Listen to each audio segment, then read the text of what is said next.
Indian Lawyers Association to Lawyers. Madam.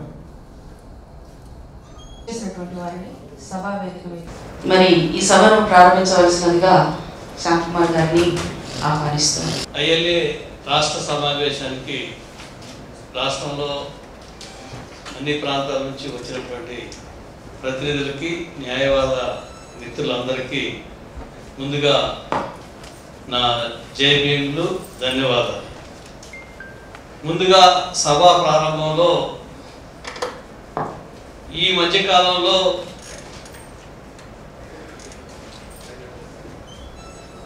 ILA నాయకులుగా ఉండి మరణించినటువంటి వారికి సంతాపం తెలియజేసేదానికి ముందుగా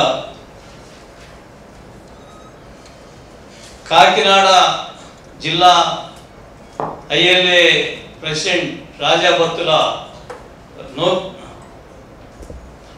రాజబాబు, అలాగే ఏలూరు జిల్లా ఐఎల్ఏ ప్రెసిడెంట్ గుంటి ప్రసాదు, అలాగే అమలాపురం జిల్లా ప్రెసిడెంట్ ప్రమాదవశాత్తు యాక్సిడెంట్లో మరణించినటువంటి అంబేద్కర్ కోనసీమ జిల్లా అధ్యక్షులు పిరిపే రాధాకృష్ణ, వీరి ముగ్గురికి సంతాపం తెలియజేయడానికి మనం అందరం 2 నిమిషాలు మౌనం పాటిస్తూ నిలబడవలసిందిగా కోరుతున్నాం.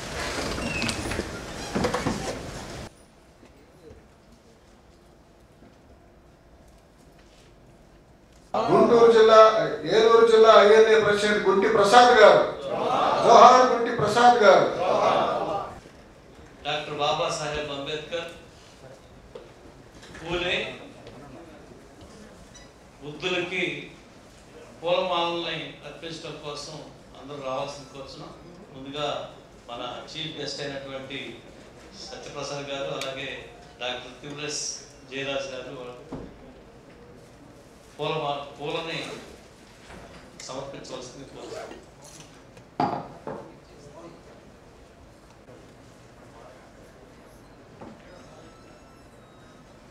जोहार डॉक्टर बाबा साहब बी आर अंबेडकर, जोहार डॉक्टर बाबा साहब बी आर अंबेडकर, जोहार ज्योतिबा फुले, जोहार ज्योतिबा फुले। अमर है भीमराव रामजी बाबा साहब अंबेडकर, अमर रहे भीमराव रामजी बाबा साहब अंबेडकर, अमर रहे ज्योतिराव बाबा फुले, नमो बुद्धाय. దయచేసి మిత్రులందరూ, లోపల ఉన్న మిత్రులందరూ వచ్చి చేయవలసిందిగా కోరుచున్నాను. అందరినీ గారు వచ్చినారు, వారిని వేదిక మీద సాధారణంగా ఆహ్వానిస్తున్నాం. చప్పటి ద్వారా పొద్దువందనాలు జీవితం తెలియజేస్తూ, నా పేరు దాకారు చిరంజీరావు, అడ్వకేట్. ప్రస్తుతం అమలాపురం గోడాలో ఉన్నటువంటి గ్రామానికి సర్పంచ్గా పనిచేస్తున్నాను. Advocate sir, advocate notary public, గోడాలు సార్, గోడాలు అల్లవరం మండలం అమలాపురం.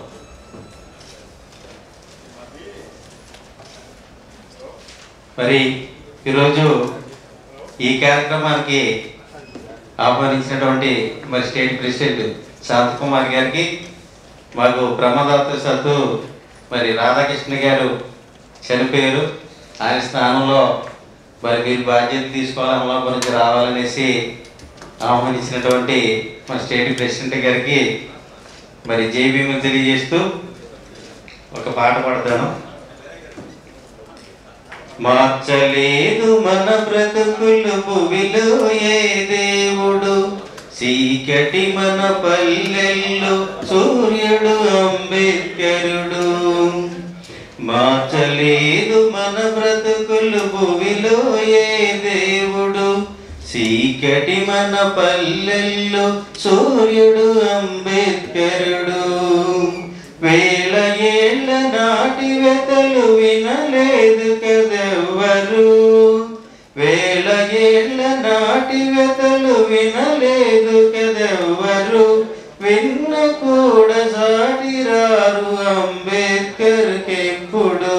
మార్చలేదు మన బ్రతుకులి భూమిలో ఏ దేవుడు, చీకటి మన పల్లెల్లో సూర్యుడు అంబేద్కరుడు కాషాయపు జెండానెత్తి భుజాలపై మోసిన త్రిమూర్తులను నిత్యము గుండెలు పూజించిన కాషాయపు జెండానెత్తి భుజాలపై మోసిన త్రిమూర్తులను నిత్యము గుండెలు పూజించిన ఆ రాముడు శ్రీకృష్ణుడు ఏ శివుడు మార్చలేదు ఆ రాముడు శ్రీకృష్ణుడు ఏ శివుడు మార్చలేదు ఈ దేవుళ్ళే మన బ్రతుకులు బానిసులుగా చేసినారు మార్చలేదు మన బ్రతుకులు భూమిలో ఏ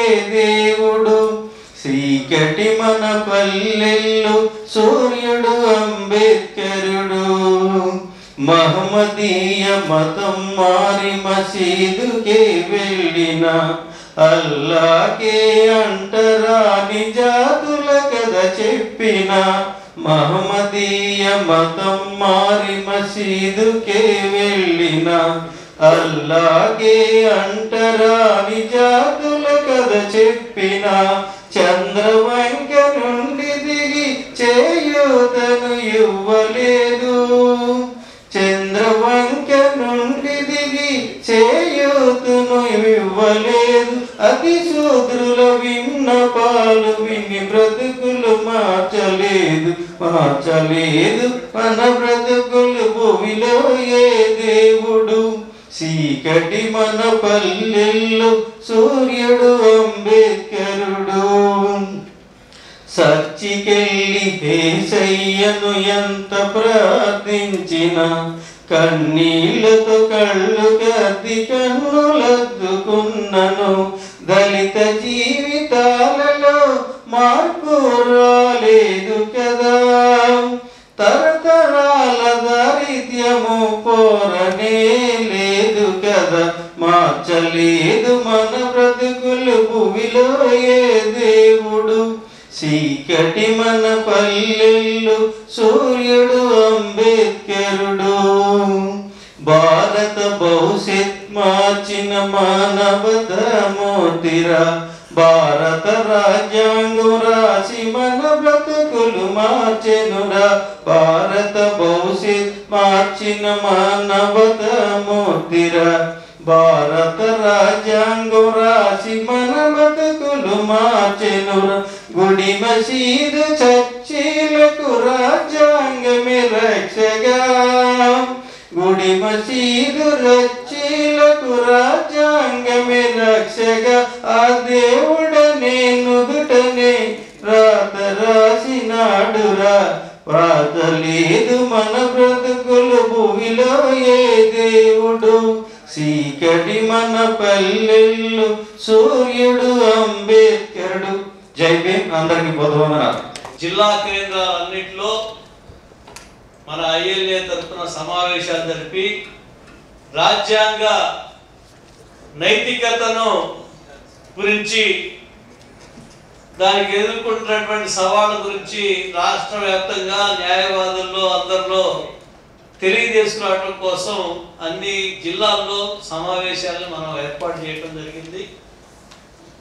మొత్తం శ్రీకాకుళం పార్వతీపురం నుంచి తిరుపతి వరకు అన్ని జిల్లాల్లో మనం సమావేశాలను ఏర్పాటు చేశాం. అలాగే మనం ఎవరైతే ఈ రాష్ట్రంలో బార్ కౌన్సిల్ వారు 20 రూపీస్ స్టాంప్ని అదనంగా మన మీద ఇంపోజ్ చేసిన సందర్భంలో ఏ న్యాయవాద సంఘం ఏ అసోసియేషను దానిపైన స్పందించని పరిస్థితిలో మన ఐఎల్ఏ ఒకటే ముందుగా స్పందించి అన్ని ప్రాంతాల్లో ఈ 20 రూపీస్ స్టాంప్కి ఎగరెస్ట్గా యాజిటేషన్ చేసి నిరసన కార్యక్రమాలను చేసింది మనం ఒక్కడమే. అలాగే ఆ తర్వాత మనకు తెలుసు ఈరోజు ప్రభుత్వాన్నే మార్చేంత ప్రభావితం చేసినటువంటి ఆంధ్రప్రదేశ్ ల్యాండ్ టైటిలింగ్ యాక్ట్ని గత ఓడిపోయినటువంటి ప్రభుత్వం ప్రజలందరిపైన రుద్దిన సంగతి తెలుసు మనకి. ఆ చట్టానికి వ్యతిరేకంగా మొట్టమొదటిసారిగా మన ILA కర్నూలు జిల్లా కమిటీ తరఫున మొట్టమొదటి నిరసన కార్యక్రమం మొదలుపెట్టి ఆ తర్వాత మన ILA తరఫున రాష్ట్రంలో అన్ని ప్రాంతాల్లో యాజిటేషన్ మొదలుపెట్టిన తర్వాత అన్ని బార్ అసోసియేషన్స్ స్పందించి మొత్తం నిరవధికంగా ఉద్యమ కార్యక్రమం చేపట్టి ఎలక్షన్ కూడా వచ్చేంత వరకు అన్ని కోర్టుల్లో బాయ్కాట్ చేసేదానికి చొరవ తీసుకొని అబ్స్టైన్ చేసి కోర్ట్స్ అన్నింటినీ కూడా యాజిటేషన్ చేయడానికి మన ILAనే కారణం. ఏ ఆర్గనైజేషన్ దీనిపైన మాకు చొరవ చేయలేదు. అది మన ILAకి సంబంధించిన ఘనత. అయితే మన యాజిటేషన్ అలాగే అన్ని బార్ అసోసియేషన్స్ ఒత్తిడి వల్ల బార్ కౌన్సిల్ ఆఫ్ ఆంధ్రప్రదేశ్ వారు రాష్ట్రంలో ఉన్న అన్ని బార్ అసోసియేషన్లో మీటింగులు పెట్టి దానిలో మేము ఆ 20 రూపీస్ స్టాంపుని మేము విత్డ్రా చేసుకుంటామని ప్రకటన చేసిన తర్వాత వారు 20 రూపీస్ స్టాంపుని విత్డ్రా చేస్తూ మన పైన 100 రూపాయలు ఉన్న వెల్ఫేర్ స్టాంప్ని 250 రూపాయలకి పెంచారు. ఈ క్రమంలో మనం దాన్ని అపోజ్ చేసాం. ఏ బార్ అసోసియేషన్ కూడా ఆ 250 రూపాయలు పెంచమని చెప్పేసి ప్రపోజ్ చేయాలి. కనీసం ఆ bar council of Andhra Pradesh members అందరూ కూడా ఏ అసోసియేషన్ అభిప్రాయాన్ని తీసుకోకుండా 100 రూపాయల నుంచి హఠాత్తుగా 250 రూపాయలు పెంచారు. సరే పెంచారు. మనం పెంచిన తర్వాత దాన్ని మనం విత్డ్రా చేయమన్నట్టు బాగుండదు. మేము ఏం చెబుతున్నాం అంటే 100 రూపాయలు పెంచారు కాబట్టి ఆ రేషియోలో 250 రూపాయలు పెంచారు కాబట్టి 4 లక్షల నుంచి వాడు 1 లక్ష వచ్చి 5 లక్షలు చేశారు. దాన్ని 10 లక్షలు చేయాలని మన ILA డిమాండ్ చేస్తుంది. దాని మీద భవిష్యత్తులో మనం ఉద్యమ కార్యాచరణ కార్యక్రమం నిరసన కార్యక్రమం బార్ కౌన్సిల్కి తెలియజేయాల్సినటువంటి అవసరం ఉంది. దానిపైన మనం భవిష్యత్ కార్యక్రమాన్ని రూపొందించుకుందామనే ఉద్దేశంతో ఈరోజు ఈ రాష్ట్ర సమావేశాన్ని ఏర్పాటు చేయడం జరిగింది. ఈ సమావేశంలో మనం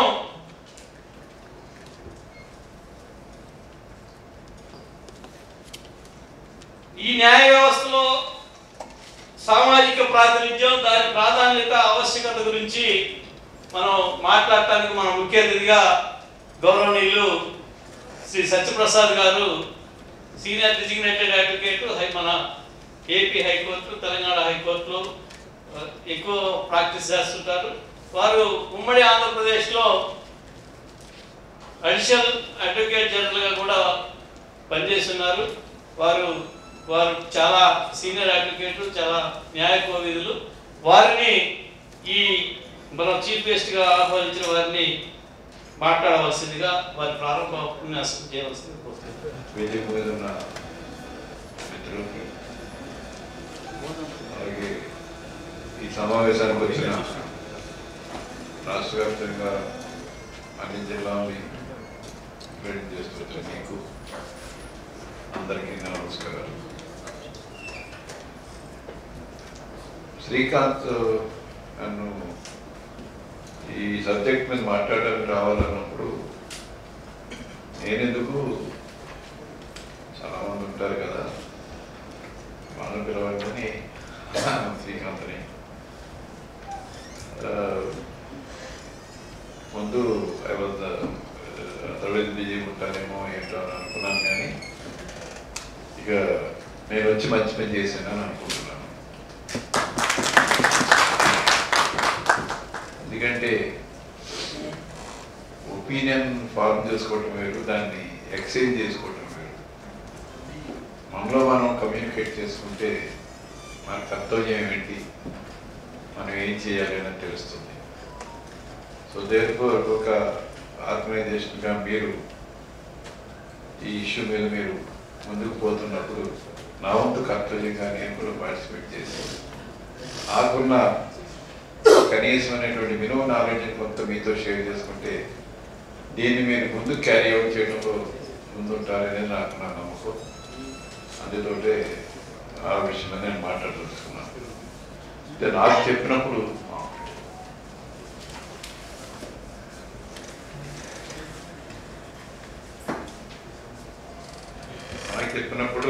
హయ్యర్ జ్యుడిషియరీలో ఉన్నటువంటి ప్రాతినిధ్యం గురించి చెప్పమన్నారు.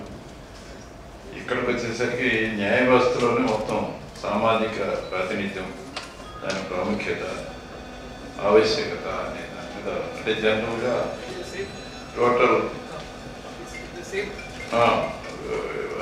అంటే జ్యుడిషియరీ వేరే ఇస్తే అక్కడ ప్రాధాన్యత ఎలా ఉండాలి, ఎలా ఉంది అనేది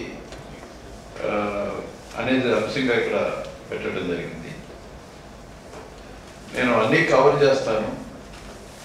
అదే సందర్భం పర్టికులర్గా హయ్యర్ జ్యుడిషియరీలో ఏం జరుగుతుంది అనేది కూడా మీ దృష్టికి తీసుకొస్తాను.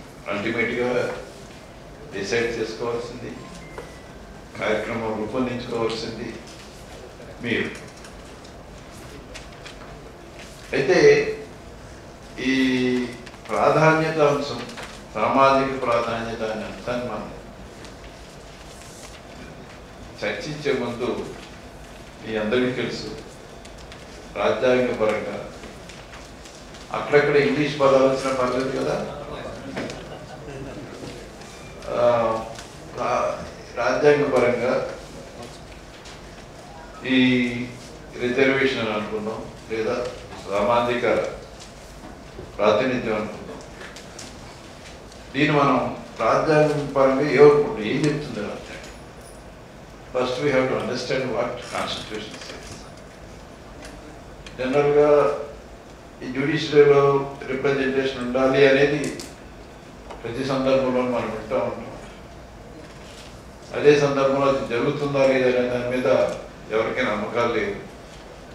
ప్రాతినిధ్యం పూర్తిగా ప్రాపర్గా వస్తుందా అనే దాని మీద మనకున్నవన్నీ కూడా జరుగుతుందంతా కూడా ఒక భ్రమ. నో అప్రాపరియేట్ రిప్రజెంటేషన్ అనేది లేదు. దీనికి కారణం ఏంటి? సో ఎందుకని ఇది జరుగుతా? రిజర్వేషన్ ఎందుకు ప్రొవైడ్ చేస్తారో మీకు తెలుసు. సామాజిక పరంగా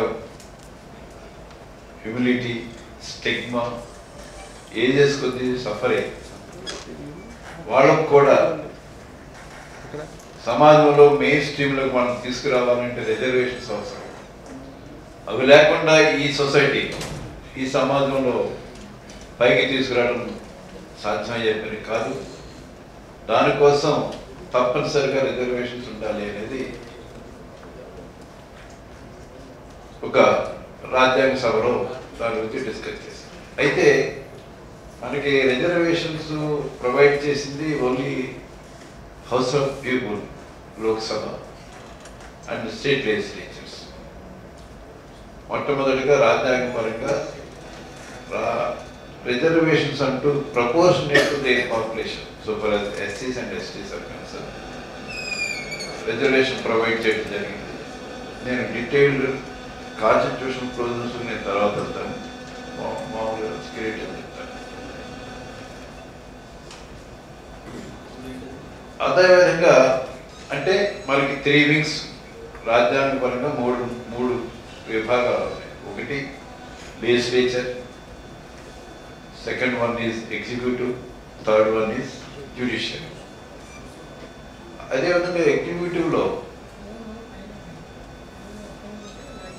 రిజర్వేషన్స్ అవి ఉన్నాయి.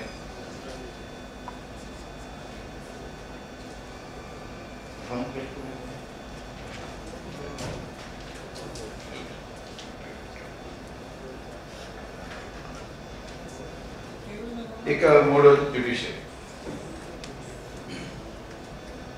అయితే రాజ్యాంగ పరంగా ఈ ఎగ్జిక్యూటివ్లో ఈ రిజర్వేషన్స్ అనేది దానికి ఒక ఫైటే జరిగింది.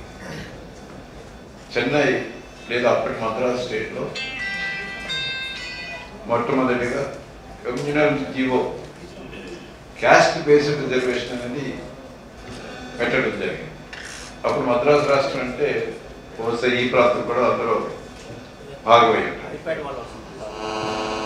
అయిపోయాడు అది కాదు తప్పుడు.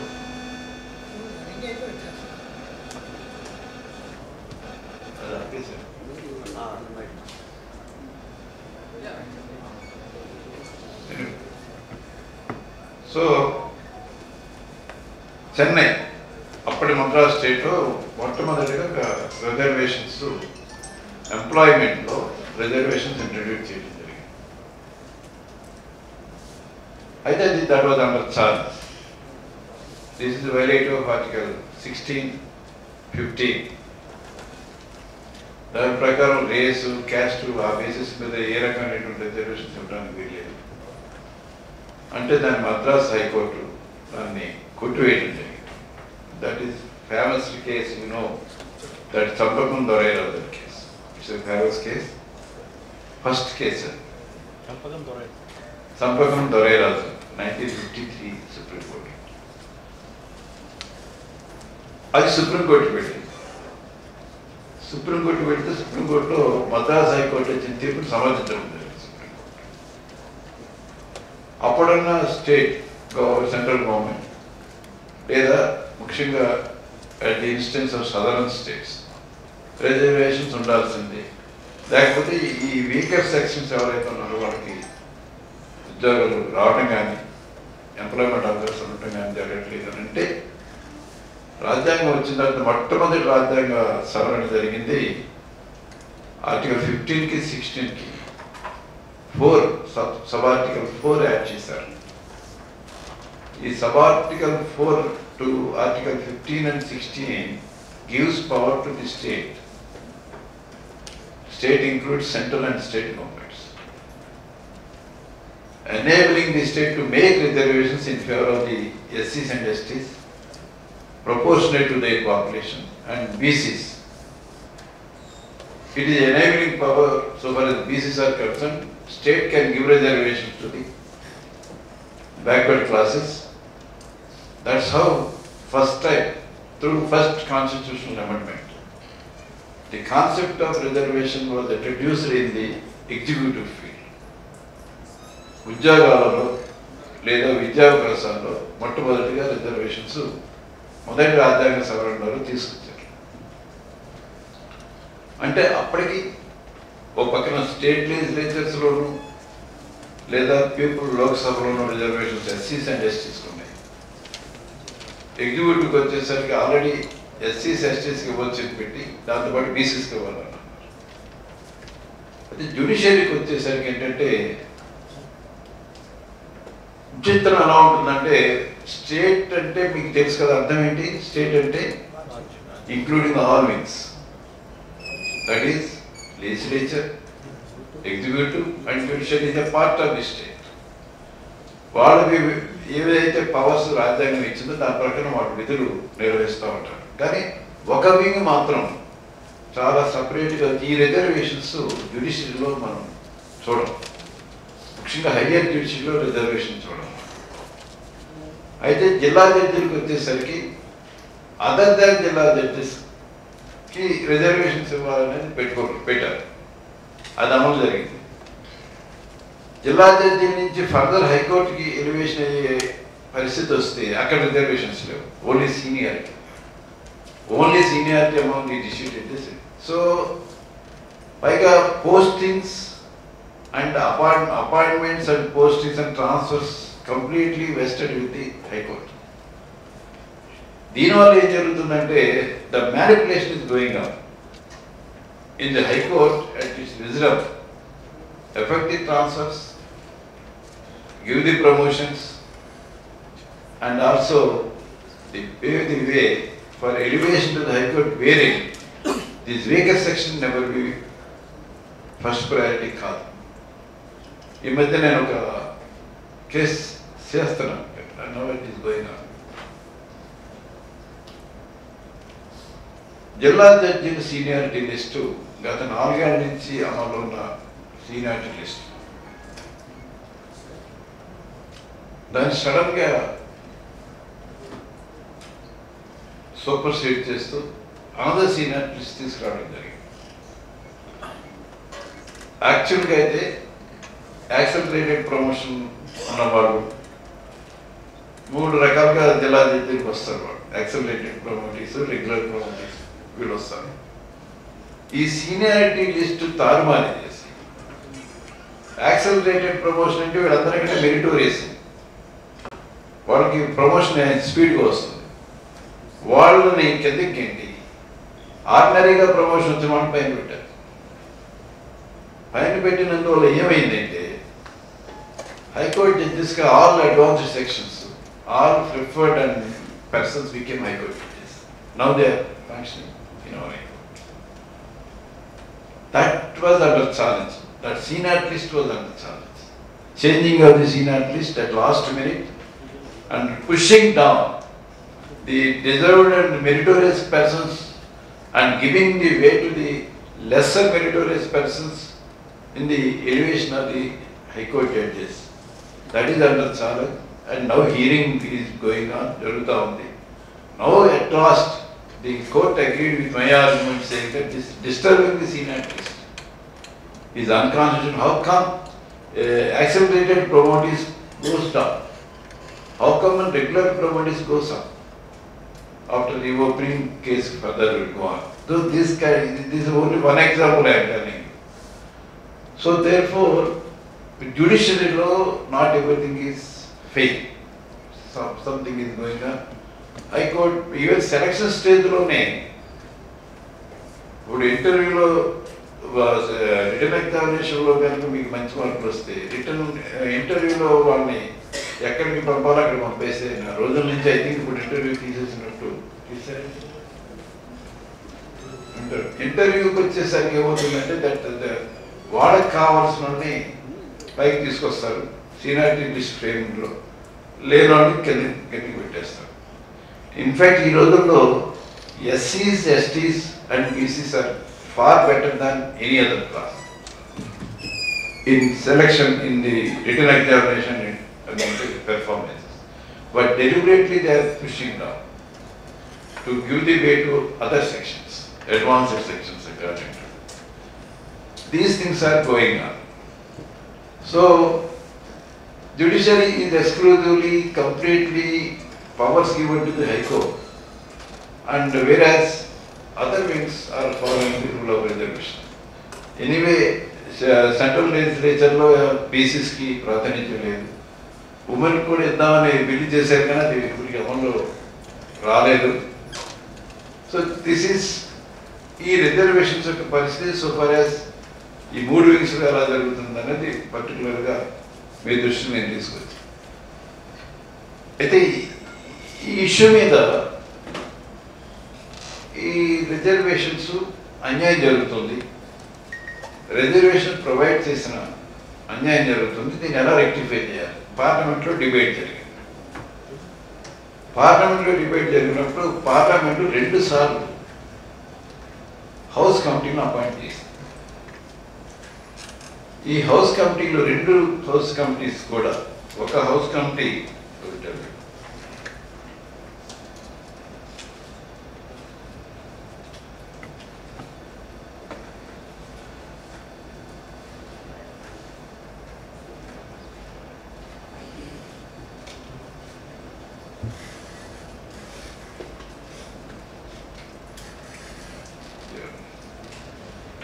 హౌస్ కమిటీ 2000లో కాన్స్టిట్యూట్ చేశారు. That is Kariya Munda as chairman of that committee, house committee. Parliament committee report submit చేసింది. రెండో కమిటీ దాన్ని రీఇటరేట్ చేస్తూ సుదర్శన నచియప్పన్ కమిటీ, వీళ్ళిద్దరు ఎంపీస్ వాళ్ళు హెడ్ చేశారు దాన్ని. వాళ్ళిద్దరూ కూడా రికమెండ్ చేసింది ఏంటంటే ఓన్లీ ఎస్సీస్ అండ్ ఎస్టీస్ రాజ్యాంగాన్ని సవరించండి, రాజ్యాంగాన్ని సవరించి ఈ రిజర్వేషన్స్ పకడ్బందీగా జరిగేట్టుగా మ్యాండేట్ చేయండి, లేకపోతే ఇది జరగదు అని వాళ్ళు ఈ 2 కమిటీలు రికమెండ్ చేశారు. ఒకటి 2000, ఇంకోటి 2006లో చెప్పారు. కానీ ఈ రోజుకి అది అమల్లోకి రావాలి. ఈ రోజుకి కూడా దాని మీద చర్యలు తీసుకోవాలి. పేరుకి అవి హౌస్ కమిటీలు ఉన్నాయి. So therefore the government from time to time has no or not willing to make amendment to the constitution. ఎందుకంటే మనం చాలా మీటింగ్లో నేను అబ్జర్వ్ చేస్తుంది ఏంటంటే రిజర్వేషన్స్ ఇవ్వాలి, రిప్రజెంటేషన్ ఇవ్వాలి, మాకు ప్రాపర్ రిప్రజెంటేషన్ ఉండాలని అంటున్నాం. కానీ వాళ్ళకి అనుకూలంగా రాజ్యాంగాన్ని అమెండ్ చేయకుండా మ్యాండేట్ చేయడం అనేది సాధ్యం కాదు. మ్యాండేట్ చేయాలి అంటే రాజ్యాంగం అమలు చేయాలి. దాని మీద డిమాండ్ లేదు. రాజ్యాంగాన్ని అమెండ్ చేయండి అనే దాని మీద డిమాండ్స్ నాకు కనపడవు. మాకు అన్యాయం జరుగుతుంది. ఈ దేశం ఒక ఎస్టేట్ కాదు, ఈ దేశం మనందరిది. కాబట్టి నువ్వు ఏదైనా రిజర్వేషన్ ఇవ్వదలుచుకుంటే రాజ్యాంగపరంగా ఖచ్చితంగా నువ్వు ప్రొవైడ్ చేయి. అప్పుడు మాకు రైట్ ఉంటుంది, లేదా వాడికి అప్లికేషన్ ఉంటుంది, ఖచ్చితంగా ఇంప్లిమెంట్ చేయాలి. రాజ్యాంగాన్ని అమలు చేయకుండా నువ్వు ఊరికి మనం అడుగుతూ ఉంటాం. ఎందుకంటే మనం అడగడం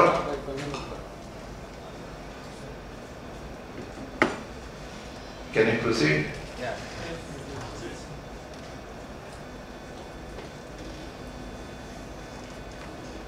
రాజ్యాంగం జరుగుతూ ఉంటుంది. ఎప్పుడు చూసినా మనం ఇలా సమాచారం పెట్టుకుంటాం, డిమాండ్ చేస్తుంటాం, జరగదు.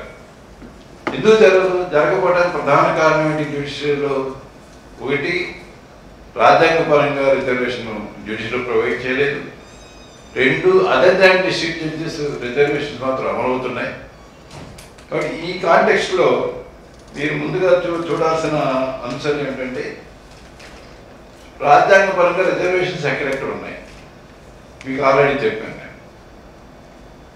Article 15(4), 16(4) provides the reservation for the SCs and STs and BCs also. అలాగే article 330 and article 332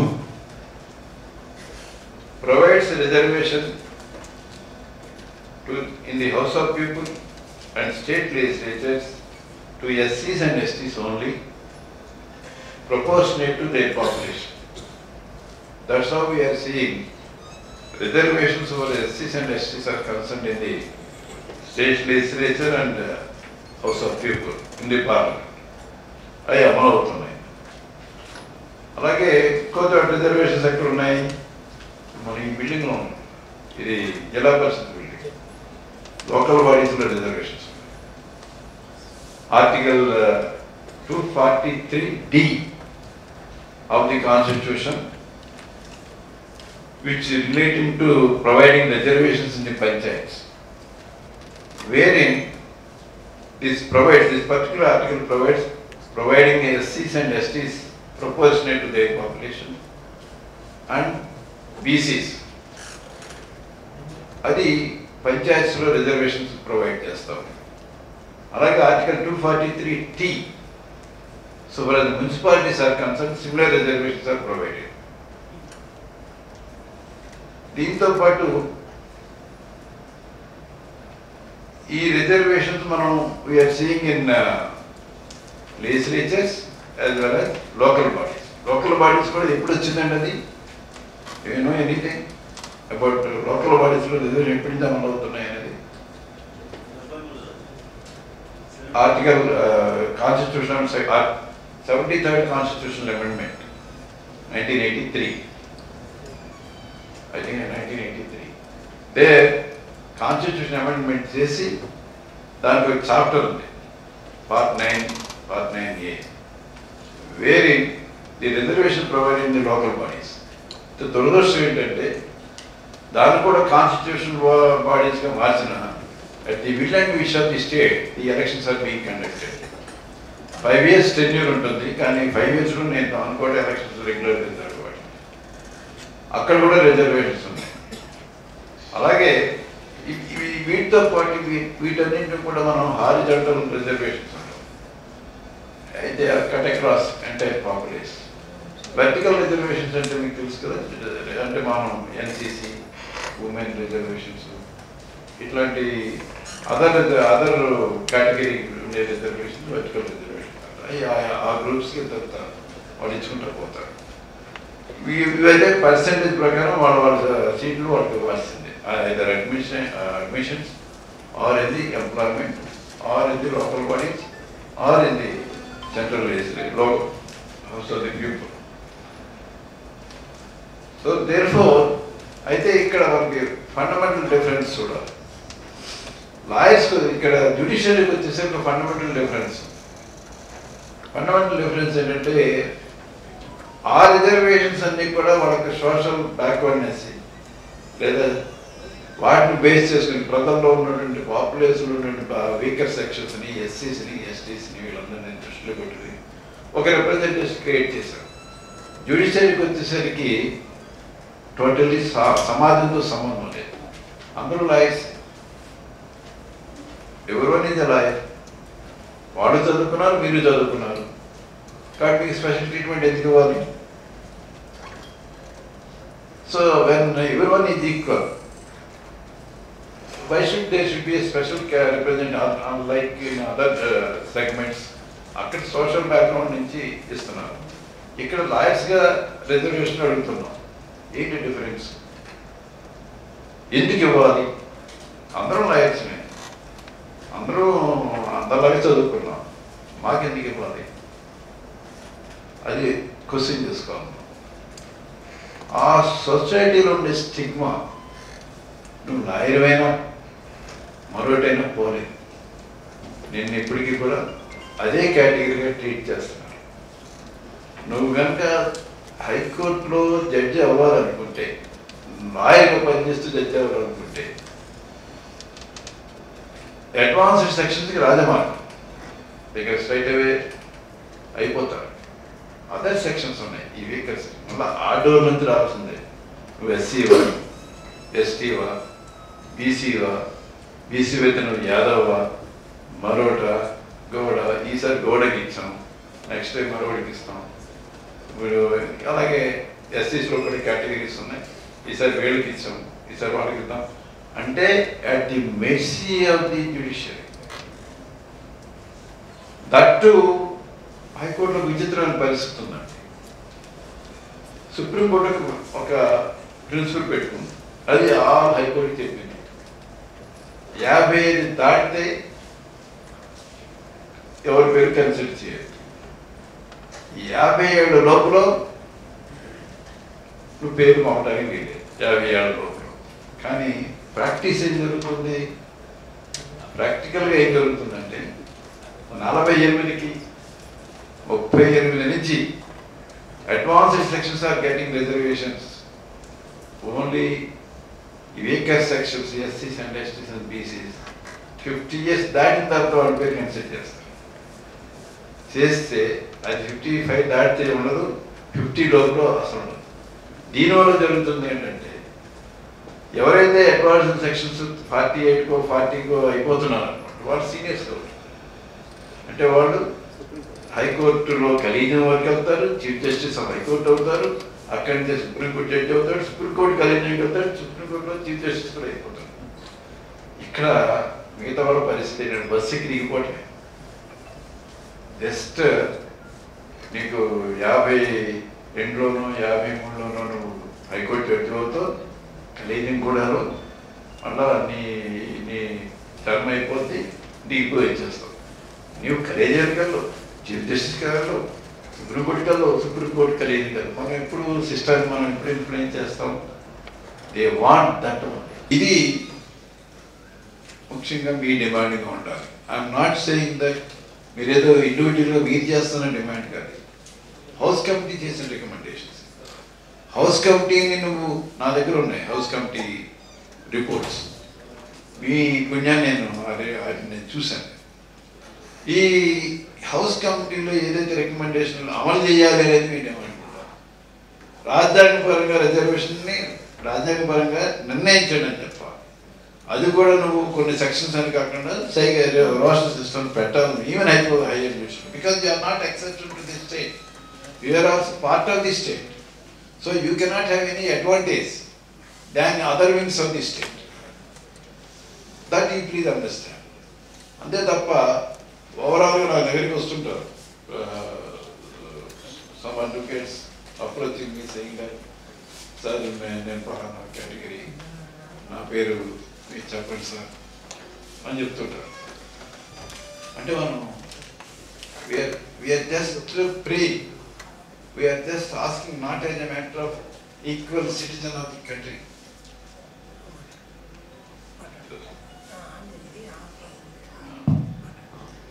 as equal citizens of the country we are asking as బానిసలుగా మనం ఎంతకాలం, how long you wait for this?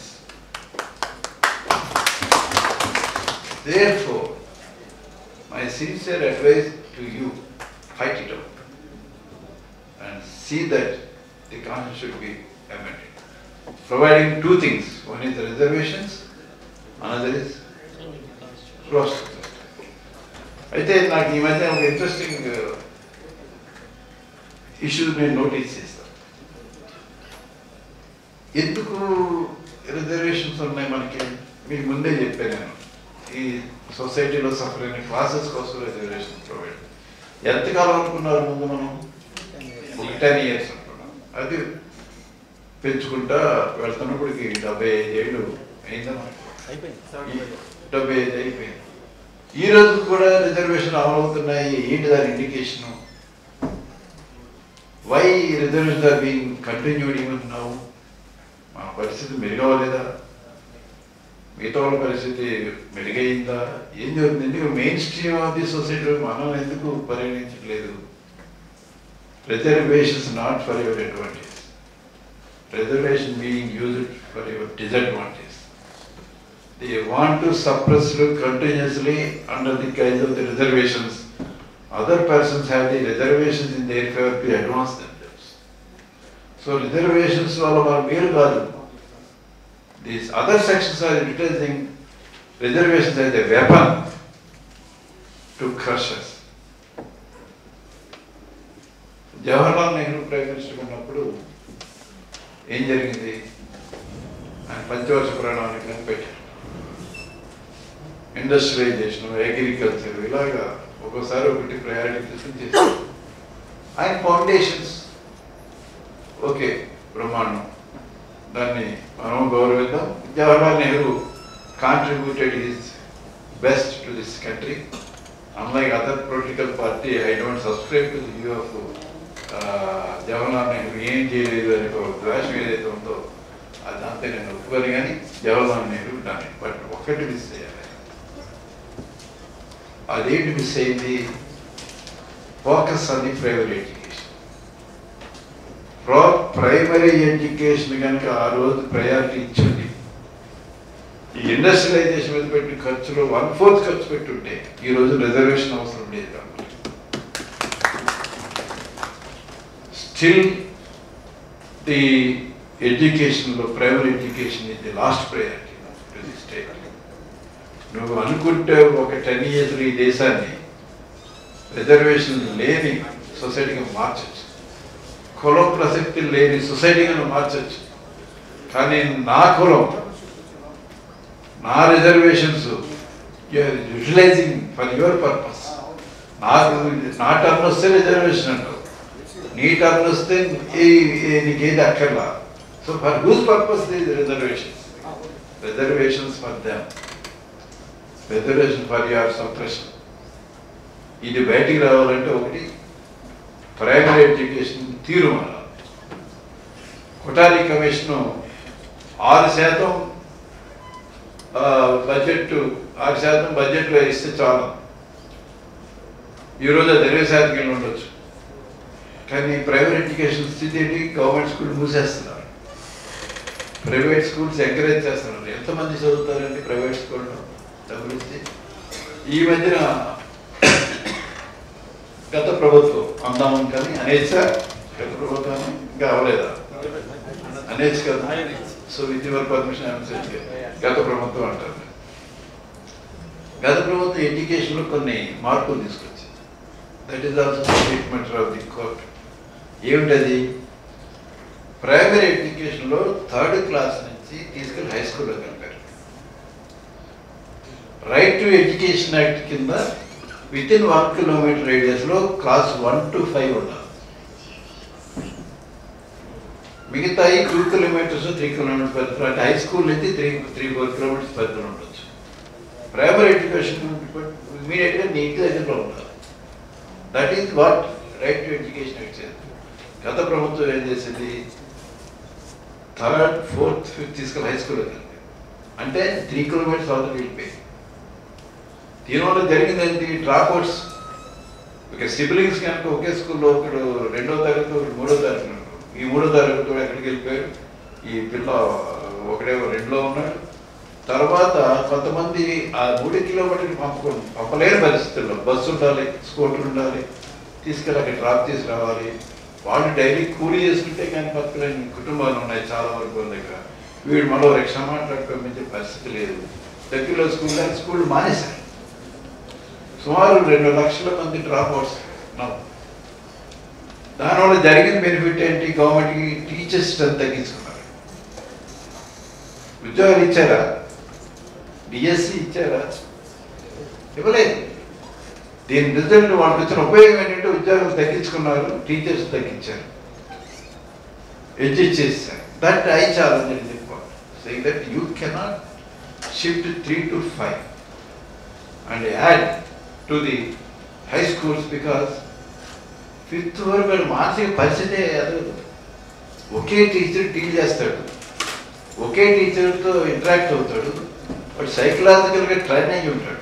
Secondary grade teacher trains with psychological inputs to deal with the such age group of the students.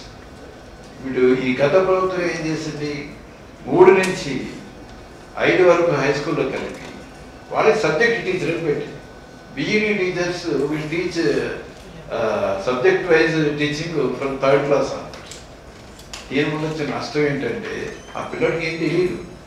Maths teachers maths చెప్తే ఆ 3వ class ఏం తెలుస్తుందండి, 4వ class ఏం తెలుస్తుంది, 5వ క్లాస్ ఏం తెలుస్తుంది? క్లాస్ టీచర్స్ వాళ్ళకి సబ్జెక్ట్ వైజ్ టీచర్స్ ఇంట్రడ్యూస్ చేశారు. సెకండ్ గ్రేడ్ టీచర్స్ తగ్గించారు, స్కూల్ అసిస్టెంట్ని అడ్జస్ట్ చేసి వీళ్ళు కూడా పాఠాలు చెప్పమన్నారు. మానసిక వ్యాధి పిల్లాడు లేదా ఒక అమ్మాయి క్లాస్ టీచర్ ఏంటి, సబ్జెక్ట్ టీచర్ ఏంటి? That which are I'm appealing. అన్యాయం జరుగుతుందని పిల్లలకి. పిల్లలు మానసిక వ్యాధులు వాళ్ళని తీసుకుని హై స్కూల్ ఎలా కలుగుతారు? అసలు national education right to education క్లోజన్ లేనే లేదు. ఇది అన్కాన్షియస్గా డిక్లేర్ చేశాను. 1 వారం రోజులు 2 రోజులు నేను ఆర్గ్యూ చేశాను. Explain the logic of the education. ఏ గ్రూప్లో ఏం చెప్తారు, ఎందుకు చెప్తారు అనేది ఎక్స్ప్లెయిన్ చేస్తే అది నడుస్తూ ఉంది. ఆయన విన్నాడు బెంచ్, డివిజన్ బెంచ్ అన్నది. అలా వెకేషన్ తర్వాత చీఫ్ జస్టిస్ దగ్గర వస్తుంది. బికాస్ దట్ ఇట్ రిటైర్ అవడంతో that will go to the chief justice. మళ్ళీ ఆయన మళ్ళీ 2 వచ్చి మొదలు explain whole thing. Danger is going on in our education field, but courts are also not taking that much interest. Why? Pillar Bhavishyath is origin of that. You are also part of the society. It is just not coming from the sky or alien. They are also part of our society. You must understand the problem of the people. ఇట్లా ఆ education system అలా జరిగింది. ఈ జ్యుడిషియరీలో కూడా జరుగుతుంది కూడా అది. జ్యుడిషియరీలో కూడా ఈ రిజర్వేషన్స్ అనే ఒక వెపన్ మనకి ఇంగ్లీష్కి వాడుతున్నారని నాకు ఉన్నటువంటి వ్యక్తిగత అభిప్రాయం. If you are differ with this you can differ, but I'm not thinking they are not treating you on par with the general section. They are treating you as a reserved section. Your entry only a particular period, not before, and you will retire immediately after completing your tenure within just 1, 2 years, 3 years. నాకు మొన్నడో ఆయన ఉండేవారు. ఆయన ఏమైందా retire అయ్యారు. మా హైకోర్టులో చరిత్ర justice Nazki అని ఉండేవాడు. బిలాల్ నజ్కీని మన రాష్ట్రం నుంచి తీసుకెళ్ళి బొంబేలో అపాయింట్ చేశారు యాజ్ ఏ సెకండ్ జడ్జ్. ఆయన ఒక రోజులో రిటైర్ అవుతారు. ఇక అందులో ఒరిస్సా తీసుకెళ్ళి చీఫ్ జస్టిస్ చేశారు. నెక్స్ట్ డే రిటైర్ అయ్యారు. Only to show him as a chief justice of A particular high court. అలాగే అవకాశం వస్తుంది మొన్నోడు ఆయన వెయిట్ చేసి రిటైర్. ఆయన నేను పేరు చెప్పాను రిటైర్ అయిపోయాను. మాకేం చెప్పారు? Last day of working before vacation farewell తీసుకుంటారు, ఫేర్వెల్ తీసుకుని వెళ్ళిపోతారు. అది సడన్గా క్యాన్సిల్ అయిందని అన్నారు. ఎందుకు క్యాన్సిల్ అయిందని అంటే 31st 30th ఫేర్వెల్ తీసుకుంటారని మొన్న నోటిఫై చేశారు. He weighted till last day expecting something will come. రాలేదు.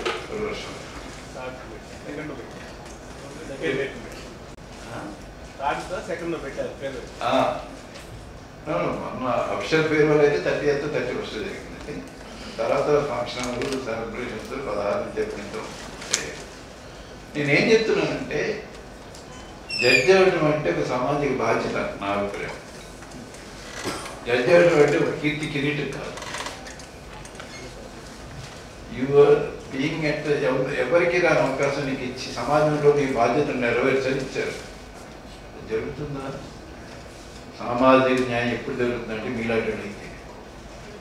ఎందుకంటే you know what is society, what is happening here. కానీ నేరాలు ఆరోపణ కూడా మన మీదే జరుగుతున్నాయి. I think you are aware. A sincere officer అనేవాడు సడన్గా సస్పెండ్ అయిపోతుంది.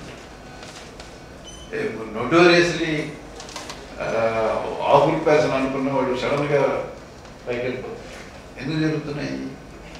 రాజ్యాంగపరమైన పద్ధతి లేదు. జిల్లా జడ్జి గారు చేస్తున్నారు. ఆయన తెలుసు in and out what is happening. So మీకు ఊరికనే జ్యుడిషియరీలో రిజర్వేషన్స్ రావు. రాజ్యాంగాన్ని అమెండ్ చేయడంలో మీ రోల్ మీరు ప్లే చేయాలి. మీ సమావేశాలు పెట్టండి, ఆ 2 రిపోర్ట్లు చూడండి, డేటా చూడండి. హైకోర్టులో ఎంతమంది జడ్జెస్ ఉన్నారు, లేదా సుప్రీంకోర్టులో ఎంతమంది ఉన్నారు ఈ సెక్షన్స్ నుంచి, అసలు ఉన్నారా? ఇప్పుడు నారాయణ ప్రెసిడెంట్ చేశారు, కేఆర్ నారాయణ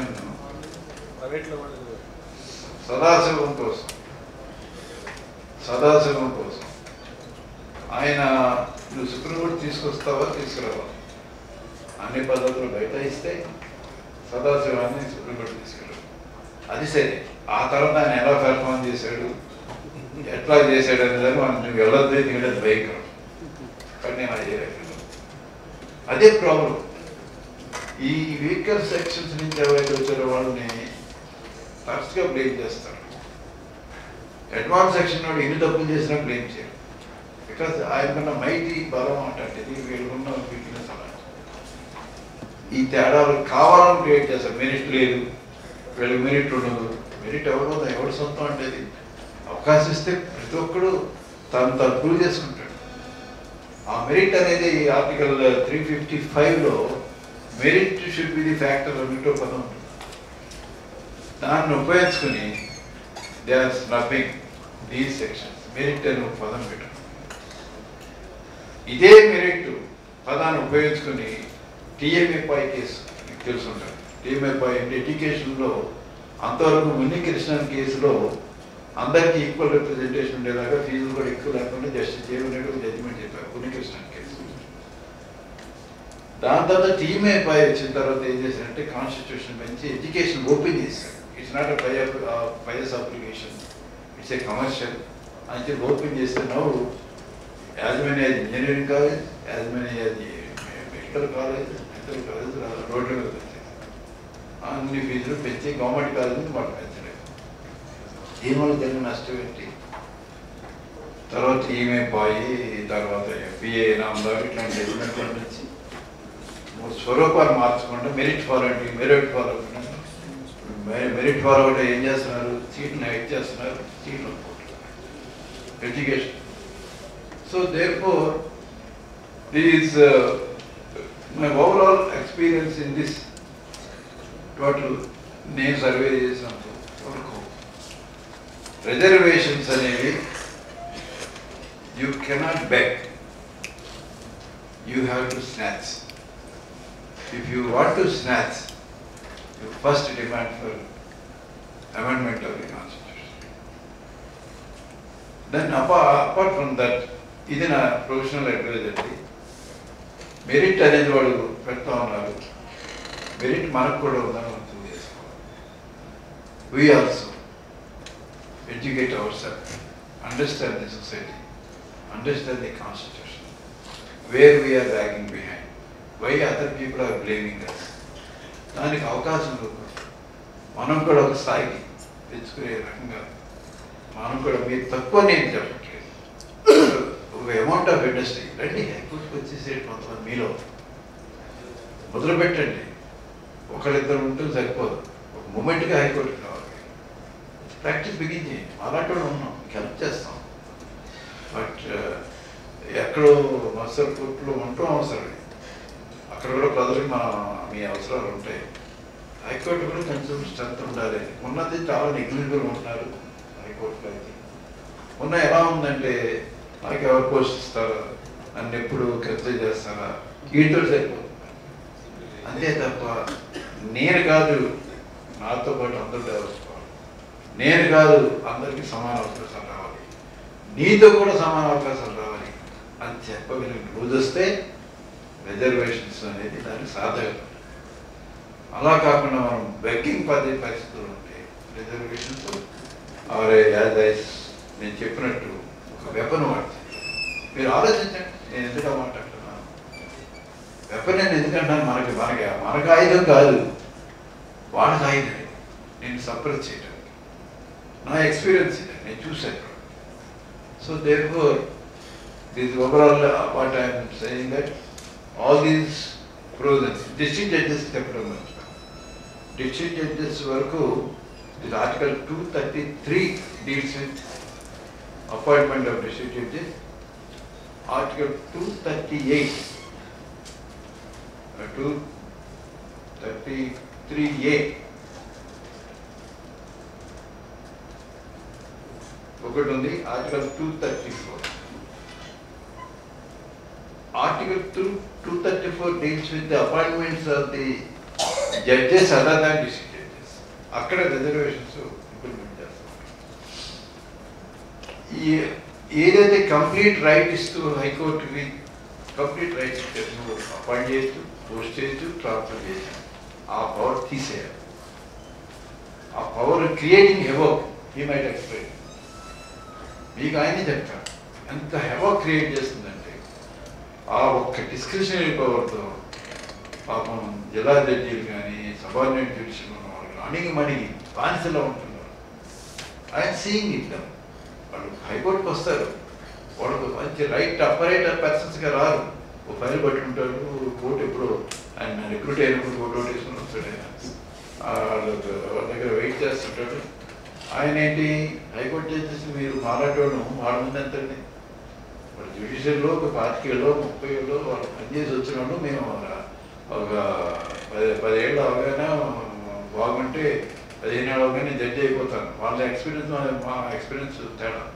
నేను హైకోర్టు జడ్జిని అయితే వాళ్ళ ఎక్స్పీరియన్స్ ఉండదు, నాకు వాళ్ళు అన్నీ చూసుంటారు.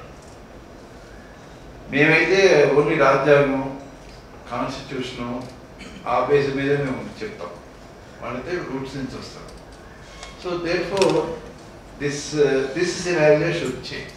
మీరు ఎంతవరకు ప్రయత్నం చేస్తారో తెలియదు, కానీ మీ ప్రయత్నం should be not just going around the judges. మీరు మీకోసం పనిచేయదు, మీరు మన అందరి కోసం పనిచేయాలి.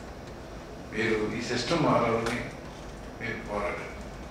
Reservations not a mercy, it's a matter of right అని దాన్ని తీసుకురండి.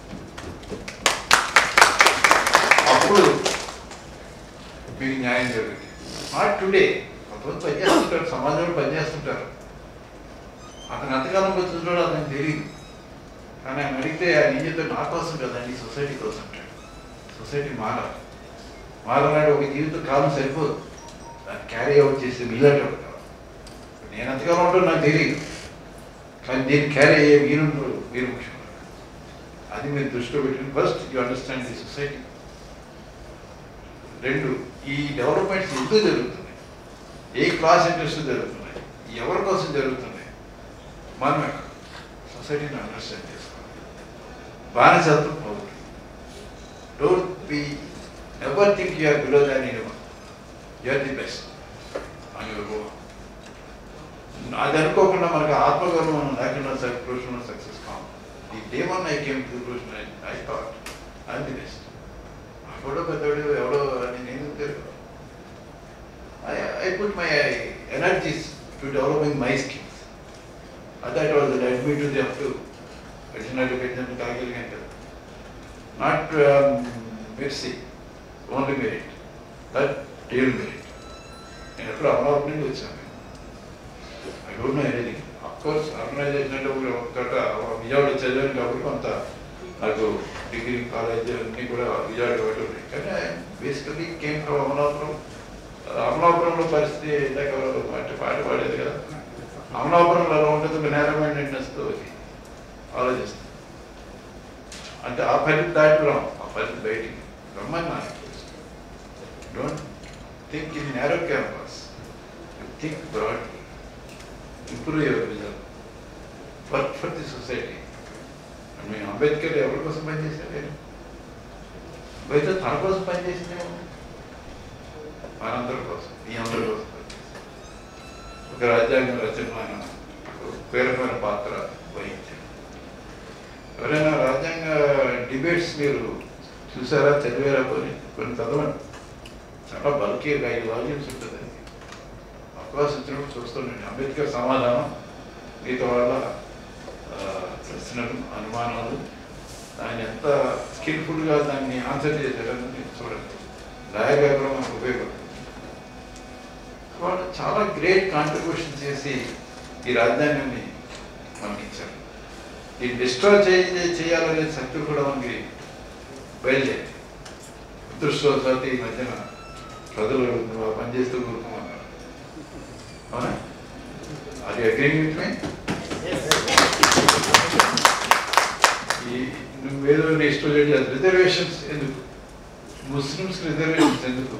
ఇది రిజర్వేషన్ తీసే రిజర్వేషన్స్ ముస్లిమ్స్కి, because I was the member of the committee of the Rajasekhara Reddy garu ఉన్నప్పుడు ఒక కమిటీ కాన్స్టిట్యూషన్లో నేను మెంబర్. ఎందుకు ప్రొవైడ్ చేయాలి ముస్లిమ్స్? మీకు ఇంకొక విషయం చేసి నేను కంక్లూడ్ చేస్తాను. ఎందుకు ప్రొవైడ్ చేయాలి రిజర్వేషన్స్? అసలు ముస్లిమ్స్ ఎవరు? ఏదో దేశం నుంచి వచ్చినాడు కాదు. అలాగే ఈ సొసైటీలో ఆ స్టిగ్మాటిక్ అప్రోచ్, హింస, హ్యూమిలిటీ భరించలేక ముస్లిమ్స్లోకి వెళ్ళినాడు ఉన్నారు, క్రిస్టియన్స్లోకి వెళ్ళినాడు. ఈ ముస్లిమ్స్లో పారాడాక్స్ ఏంటంటే, ఇక్కడ కటిక పని చేసేవాడు అక్కడ ముచ్చరుగానే ఉన్నాడు, ఇక్కడ ఏదో చాకరీ చేసేవాడు అక్కడ ఏదో ఉన్నాడు. సేమ్ క్యాస్ట్ రిలీజియన్ మారింది తప్ప వాళ్ళ క్యాస్ట్ అవకేషన్స్ అన్ని సేమ్ నడుస్తూ ఉంటాయి. అంటే బ్యాక్వర్డ్ క్లాసెస్ నుంచి ఆ క్యాస్ట్లోకి వెళ్ళిన ఆ క్యాస్ట్ ఫాలో మ్యారేజెస్ కూడా విదిన్ దట్ కేటగిరీలో మ్యారేజ్ చేసుకున్నారు, కానీ బయటకు వెళ్ళలేదు. This we identify a report. Mandal commission secretary చేసిన కేపీ కృష్ణన్, ఆయన దీనికి సెక్రటరీగా ఉన్నాడు, మేము మెంబర్స్గా ఉన్నాం. We examine whole thing. So such classes which are migrated to Muslim and still continuing same kind of stigmatic approach among Muslims, వాళ్ళు రిజర్వేషన్స్ ఉంటాయి. పఠాన్లు, కింగ్లు, నిజాంలు వాళ్ళు రిజర్వేషన్స్ ఇవ్వలేదు. ఇవ్వకపోతే ఈరోజు మాట్లాడేది ఏంటి? ముస్లిమ్స్కి అదే మొత్తంగా రిజర్వేషన్ ఇచ్చినట్టు ప్రచారం జరుగుతుంది. రిజర్వేషన్ మొత్తంగా ముస్లిమ్స్ ఇవ్వలేదు.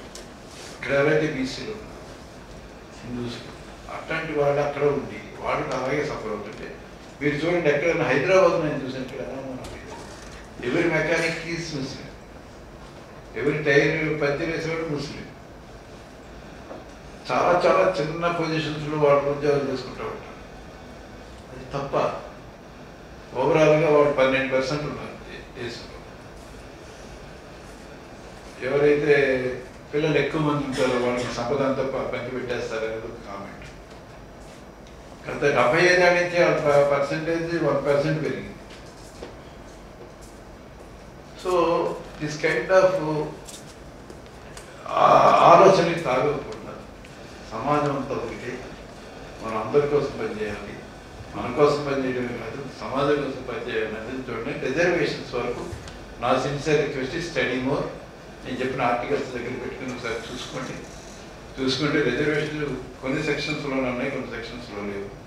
వాటన్నింటినీ అందరికీ అమలు చేయాలి, లేదా తీసేస్తే అందరికీ తీసేసి అందరికీ కూడా ఎడ్యుకేషన్ ప్రమోట్ చేసి క్యాస్ట్ దాన్ని మొత్తం సమానంగా రిమూవ్ చేసినప్పుడు నువ్వు రిజర్వేషన్ గురించి ఉండక్కర్లేదండి. క్యాస్ట్ సిస్టమ్ కావాలి నీ ఓట్ల కోసం, డివిజన్ ఆఫ్ ది సొసైటీ కావాలి నీ ఓట్ల కోసం, బట్ పదవుల కోసమే ఒకసారి దీన్ని ఎలా టాలరేట్ చేస్తాం? So therefore please work with wisdom and work for the progress of the society. Thank you.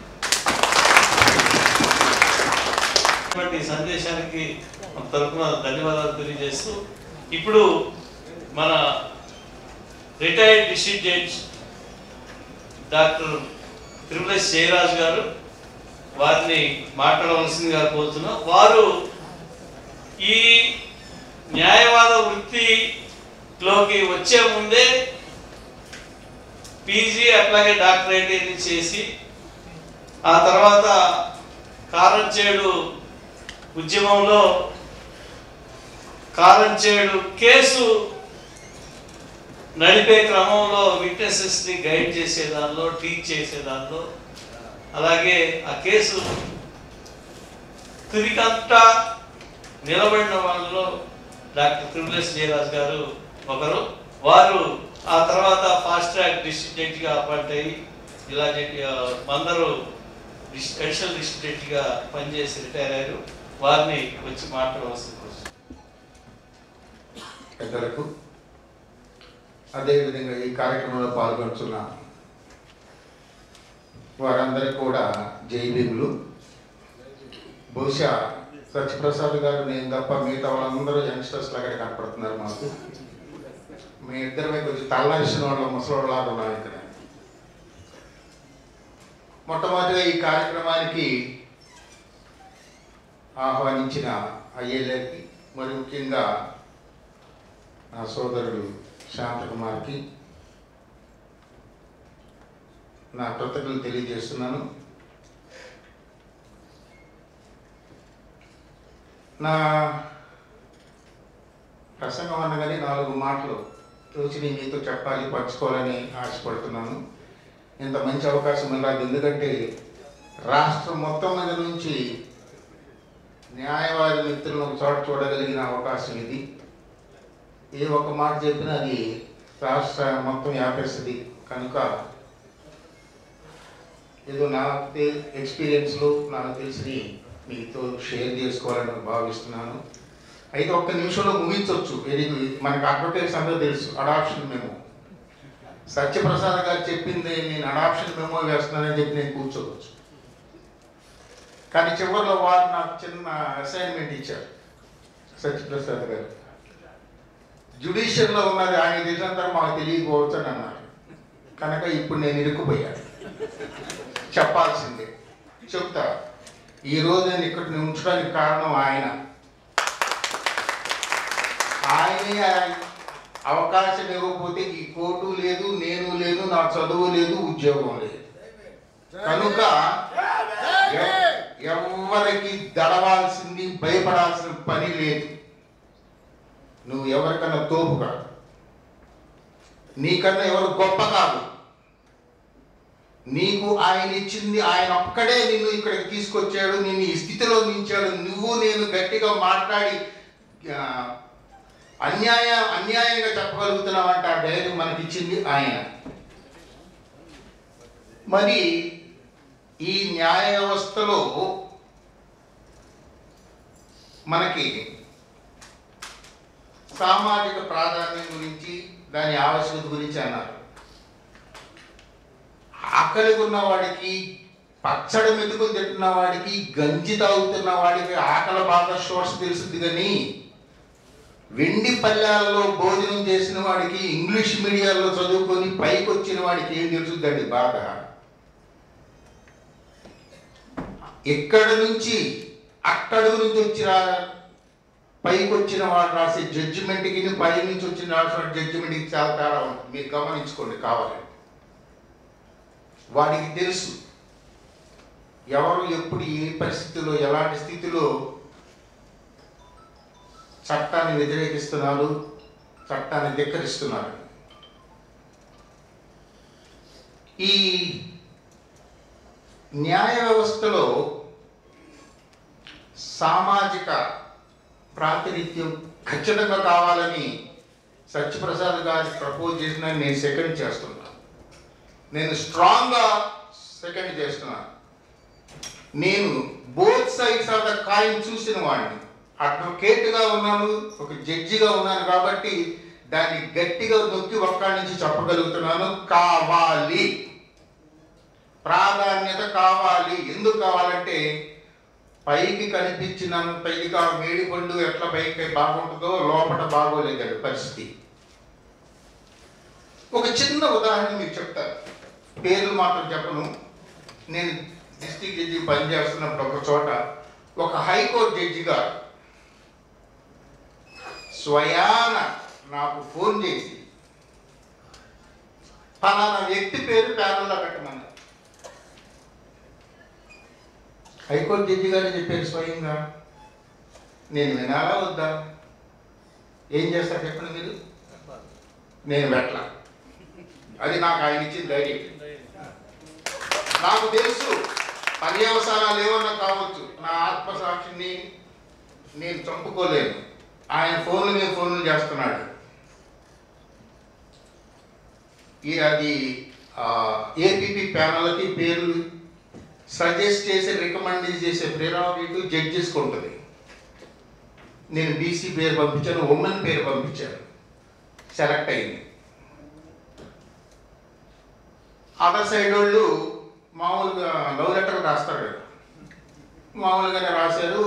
మా జిల్లా జడ్జి గారికి నా గురించి తెలుసు కాబట్టి ఆయన తీసి చెత్తపొట్లు వేశారు. వాళ్ళు చీఫ్ గవర్నమెంట్ దగ్గరికి వెళ్ళి లా డిపార్ట్మెంట్ నుంచి త్రూ కలెక్టర్ లెటర్ పంపించారు. ఆ కలెక్టర్ నా చేతులు దొరికాడండి. వాడి చండాలమైన భవిష్యత్తు మర్చిపోవడం అనమాట. అట్లా రాశాను. రిజర్వేషన్స్ గురించి, ప్రొవిజన్స్ గురించి. మా జిల్లా గురించి సబాష్ జ్యుడిషియల్ పవర్ చూపించేవాడు. అది క్లోజ్ చేసుకున్నాడు. ఇక ఆయన ఇక మాట్లాడలేదు. సరే, ఎందుకు నేను పేరు పెట్టలేదంటే ఒక హైకోర్టు జడ్జి గారు స్వయం నాకు ఫోన్ చేసినా కూడా నేను పెట్టలేదంటే మర్డర్ కేసులో ఉన్న అడ్వకేట్ అండి. నేను ఎలా చేయగలను? నా ఆత్మ చంపుకొని నేను చేయలేదు. నేను లిస్టు పంపించినాక, రికమెండేషన్తో ప్యానల్ పంపించినాక ఒక కాన్ఫరెన్స్లో ఎందుకు పెట్టలేదు? బాగానే ఉంది సార్, ఈ ఒక్కదాన్ని నాకు సమాధానం. మీరే నా పొజిషన్లో ఉండి ఒక మర్డర్ చేసిన అడ్వకేట్ పేరు ప్యానల్లో పెట్టమంటే మీరు పెడతారా? నేనే డైరెక్ట్గా అని అడిగాను. ధైర్యము ఇది ఎక్కడి నుంచి వస్తుందంటే మనం గట్టిగా నిజాయితీగా ఉండగలిగేటప్పుడు మనం ఏదైనా చేయగలం.